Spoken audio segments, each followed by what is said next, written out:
द्वारिकाधीश की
गिरिवर कर में धार्यो इंद्र को गर्व धार्यो गिरिवर कर में धारो इंद्र को गर्व धारो ब्रज के रक्षण हार दीनन विचारो ब्रज के रक्षण हार दीनन विचारो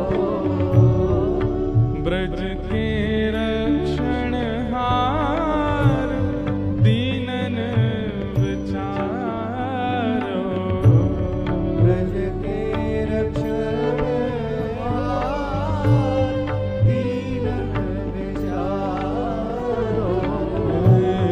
चक्र के धरण हार गरुण के असबार नंद के कुमार मेरो संकट निवारो चक्र के धरण हार गरुण के असबार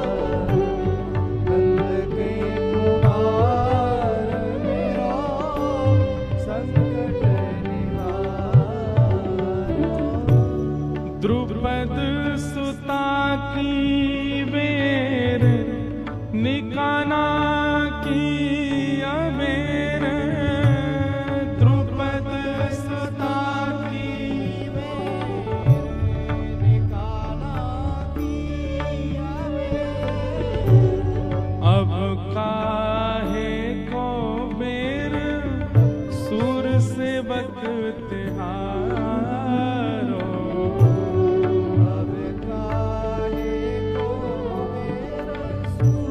सेवक तिहारो अब क्यों अबेर सूर सेवक तिहारो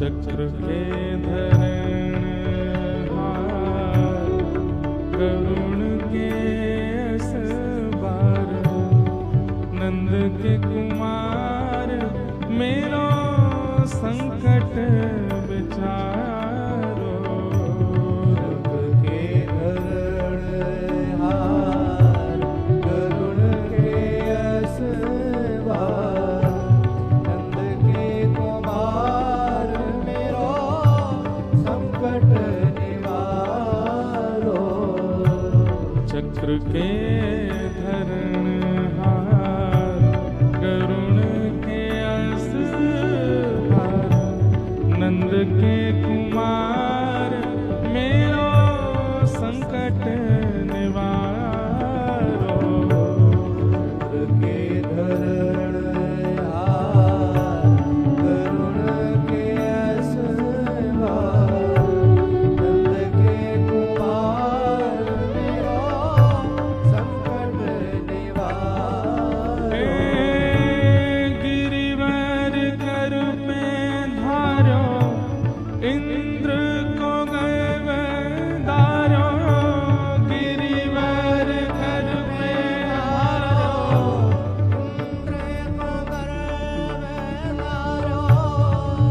ब्रज के रक्षण हार दीनन विचारो, ब्रज के रक्षण हार दीनन विचारो,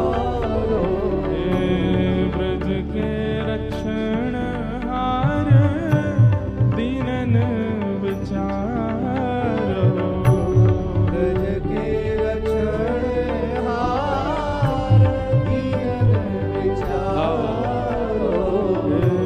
चक्र के धरण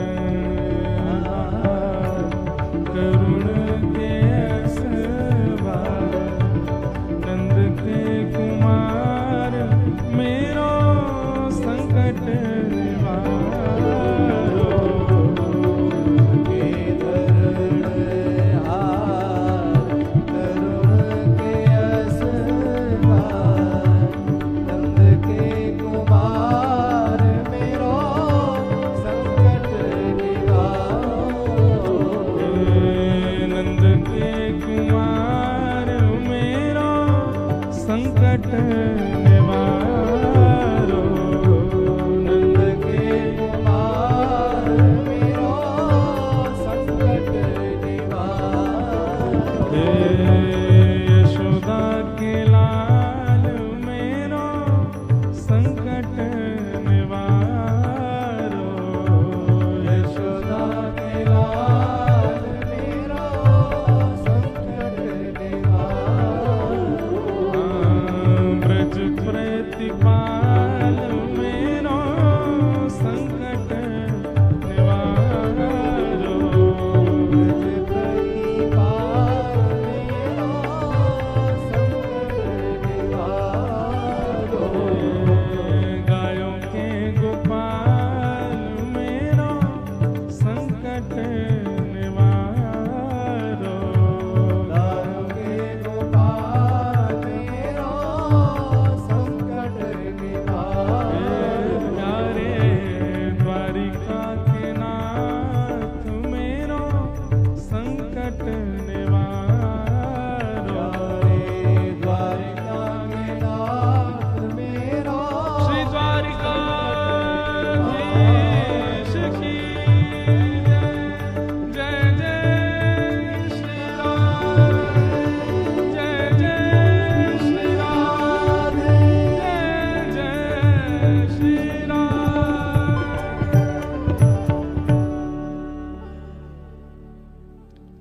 बोलो वृंदावन बिहारी लाल की, श्री राधा रमण लाल की, श्री राधा वल्लभ लाल की जय, भागवत महापुराण की जय, श्री सुखदेव जी महाराज की जय, श्री परीक्षित जी महाराज की जय, नागेश्वर भगवान की जय, सोमनाथ भगवान की जय, समुद्र नारायण भगवान की जय, सब संतन की जय, सब भक्तन की जय, सब विप्रन की जय, श्री रुक्मणी मैया की जय, श्री बलराम जी महाराज की जय, देवकी वसुदेव की जय, जय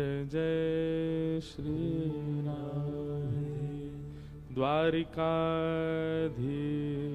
की नमः पार्वती पते हर हर महादेव। चक्र के धरण हार गरुण के असवार, नंद के कुमार मेरो संकट निवारो, नंद के कुमार मेरो संकट निवारो।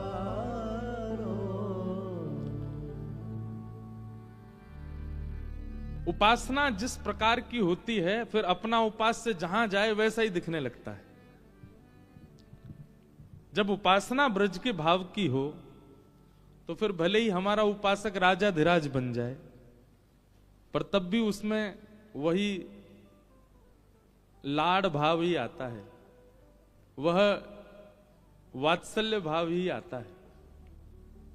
आप सबकी दृष्टि के प्रकार अनेक होंगे, पर ब्रजवासी जब आते हैं द्वारिका, तो ब्रजवारे तो ठाकुर जी को देख करके जैसे अपने गांव का कोई बालक डीएम बन जाए तो गांव के लोग जाके बड़े खुश होते हैं उसको देख, देख हमारे संग कंचा खेलता था बचपन में, डीएम बन गया। अब आपके गुजरात के प्रधानमंत्री बन गए हैं, तो गुजराती लोग फूले नहीं समाते इस बात से, अपना मोदी भाई, अमित भाई, भाई भाई ऐसे लगाते हैं जैसे संघ के ही भैया हों। केवल एक प्रांत का व्यक्ति प्रधानमंत्री बन जाए तो इतना संबंध प्रगाढ़ लगने लगता है।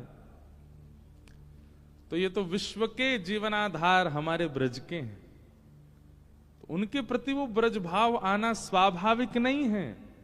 उनके प्रति ब्रज भाव आना ये वास्तविक है, ये स्वाभाविक नहीं, वास्तविक है।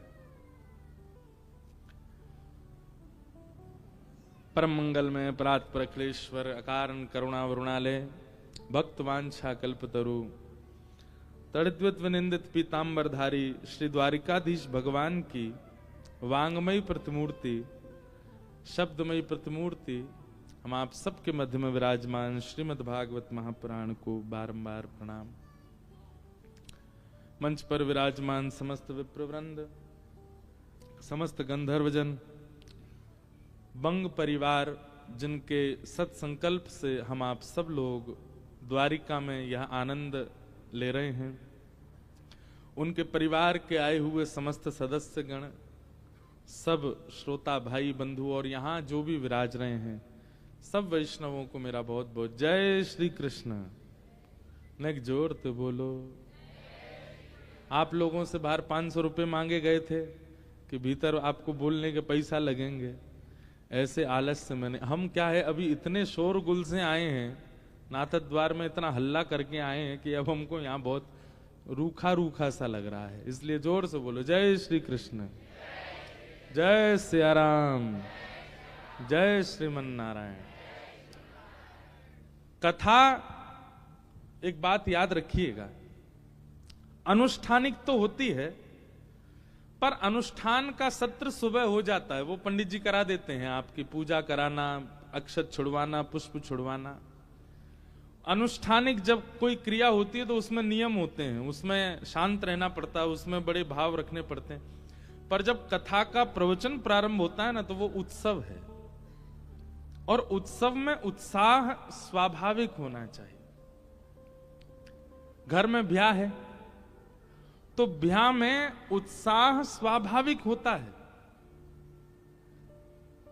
घर का अगर कोई सदस्य बीमार पड़ा हो और घर में किसी की शादी है, तो भले ही वो बीमार क्यों ना पड़ा हो, डॉक्टरों ने उसको मना किया है तुम ज्यादा चलना नहीं, उछलना नहीं, ये खाना नहीं, पीना नहीं, पर विवाह वाले दिन वो क्या कहता है, बोले आज तो खाने दो, आज तो हमको नाचने दो, आज तो हमको चलने दो, क्यों आज हमारे घर में ब्याह है, थोड़ा तानपुरा लगाओ। ठीक वैसे ही श्रीमद् भागवत क्या है, आप सबकी लक्ष्मी का नारायण से ब्याह ही तो हो रहा है।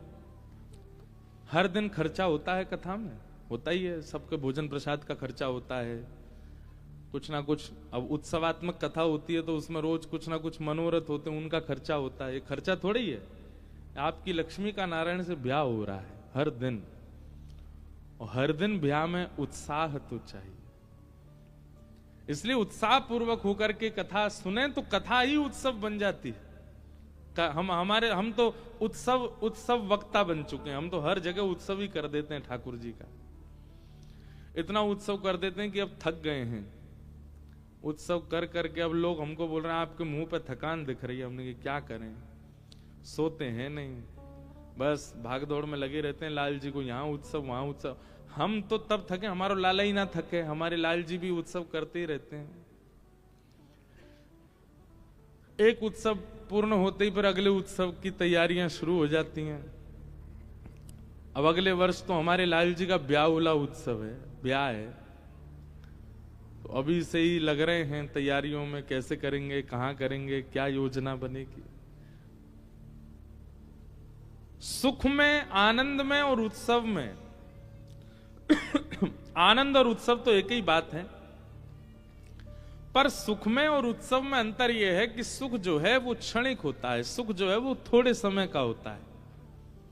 और सुख जब जीवन में आता है तो कभी कभी कष्ट आने पर अनुभूति होती है कष्ट की भी। जैसे घर में कोई चल रहा है, सुख की घड़ी आई है, कोई भी, उस बीच में अगर कोई कष्टदायी घटना हो जाए तो कष्ट होगा। पर अगर उत्सव चल रहा है और उत्सव के बीच में अगर कुछ ऐसा कष्ट जैसी समाचार आवे तो फिर पीड़ा नहीं होती, क्योंकि उत्सव का स्वरूप ऐसा होता है। नाथद्वारा में भी उत्सव चल रहा था। उत्सव के बीच में एक माता जी को अटैक आ गया। उनको बेचारी को लेके गए, उदयपुर में भर्ती कर दिया। जैसी होश में आई, होश में आती डॉक्टर से बोली मुझे छुट्टी कब मिलेगी। बोले मैया अटैक पड़ा है आपको, अभी 1-1.5 महीना तो आपको उठना ही नहीं। तो इतना रोई। डॉक्टर ने बोला आप रो क्यों रही हो। बोले ये आधा ही क्यों आया, ये पूरा ही आ जाता, चले ही जाते हम। और आधा आया, नेत्र खुल गए, कान सुन रहे हैं और हम उत्सव में नहीं है, इस बात की बड़ी पीड़ा है। उनको इस बात की पीड़ा नहीं है कि उनको अटैक आ गया, उनको इस बात की पीड़ा कि अटैक के कारण उत्सव छूट गया। किसी को जरूरी काम आ गया या कुछ आ गया, लोगों ने प्रयास ही किया कि छोड़ दें। क्यों? उत्सव में इतना सुख मिलता है, सुख का अतीत जब होता है तब उत्सव होता है। और हम ऐसा मानते हैं कि उत्सव ठाकुर जी की उपस्थिति से नहीं होता, भक्त वैष्णवों के उत्साह से उत्सव बनता है। ठाकुर जी तो बहुत जगह उपस्थित हैं, ठाकुर जी की उपस्थिति तो अनेक स्थानों पर है, पर जब तक उत्साह रूपी भक्तों का संग्रह नहीं होगा तब तक उत्सव नहीं बनता। तो कथा को उत्सव के भांति सुनो, उत्सव मना करके सुनो। सौभाग्य है कि श्री द्वारिका धाम हम आप सब लोग बैठे हैं और भागवत जी की कथा श्रवण करने के लिए यहां बैठे हैं। यह हमारा परम सौभाग्य है। मन में एक प्रश्न आता है कि यहां ठाकुर जी चतुर्भुज क्यों हैं? श्री ठाकुर जी चतुर्भुज रूप में क्यों विराज रहे हैं? तो ये वही ब्रज के लाला, तो यहां चतुर्भुज रूप में क्यों हैं? बहुत ध्यान से सुनिएगा। ठाकुर जी की 2 मैया हैं, एक यशोदा मैया हैं और दूसरी देवकी मैया हैं। जन्मदाता मैया कौन सी? देवकी मैया। देवकी मैया ने जब ठाकुर जी को जन्म दिया तो जन्म लेते ही ठाकुर जी का स्वरूप कैसा था? भागवत जी में वर्णन है, तमद्भुतम बालकमंबुजक्षणम चतुर्भुजम शंख गदायुधायुधम श्रीवत्स लक्ष्मम गलसौभ कौस्तुभम पीतांबरम सांद्र पयोद सौभगम। ठाकुर जी चतुर्भुज क्यों हैं? चतुर्भुज भगवान का स्वरूप है। अब इसमें हमारे श्री वैष्णव संप्रदाय में, रामानुज संप्रदाय में तो ऐसा भाव है ठाकुर जी चतुर्भुज क्यों रहते हैं? बोले भगवान के श्री अंग के बिल्कुल मध्यस्थ लक्ष्मी जी विराजमान है, वक्ष में ही श्री लक्ष्मी जी विराजमान है। और लक्ष्मी जी को लेकर के जब ठाकुर जी चलते हैं तो अपना प्रेम प्रकट करते हैं लक्ष्मी जी के लिए। कैसे? जैसे कोई बहुत श्रेष्ठ व्यक्ति चलता है तो उसके आगे पीछे कुछ अंग रक्षक चलते हैं, उसके अंग रक्षक चलेंगे या उसकी प्रशंसा करने वाले चलेंगे या उसकी वाहवाही करने वाले चलेंगे, उसके आगे पीछे चलते हैं। तो लक्ष्मी जी सदा ठाकुर जी के चित्त में रहती हैं। उन लक्ष्मी जी को लेकर के जब ठाकुर जी चलते हैं तो एक हाथ से ठाकुर जी शंखनाद करते हुए चलते हैं, दूसरे हाथ से ठाकुर जी चक्र से रक्षा करते हुए चलते हैं, तीसरे हाथ से ठाकुर जी गदा दिखाते हुए चलते हैं और चौथे हाथ में पद्म यानी कि कमल लेकर के श्री लक्ष्मी जी को उबारते हुए चलते हैं। ऐसे मन जैसे चंवर डोराते हैं ना, ऐसे ठाकुर जी कमल से डोराते